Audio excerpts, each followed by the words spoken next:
விவசாயிகளோடு ஒருவராக வேட்டியை மடித்து கட்டிக்கிட்டு வயலில் இறங்கிய சிவகங்கை அதிமுக வேட்பாளர். சிவகங்கை சட்டமன்ற தொகுதியில் அதிமுக சார்பில் போட்டியிடும் மாவட்ட செயலாளரும் தற்போதைய எம்எல்ஏவாக உள்ள PR செந்தில்நாதன் தனது தொகுதியில் மாறுபட்டு மற்றும் உற்சாகமான முறைகளில் தீவிர வாக்கு சேகரிப்பில் ஈடுபட்டு வருகிறார். வயல்வெளியில் பெண்கள் நாற்று நடுவதை கண்டவுடன் உடனடியாக தனது வேட்டியை மடித்து கட்டிக்கொண்டு வயலில் இறங்கினார்.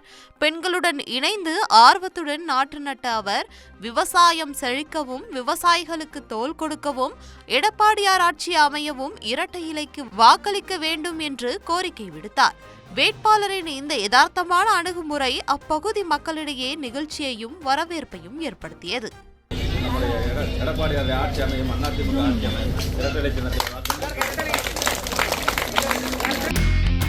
இனி செல்லும் இடமெல்லாம் செய்தி. தந்தி டிவியின் வாட்ஸ்அப் சேனலை ஃபாலோ பண்ணினா செல்ல இருக்கும் இடமெல்லாம் செய்தி. இதோ QR கோட் இப்பவே ஸ்கேன் பண்ணுங்க, ஃபாலோ பண்ணுங்க.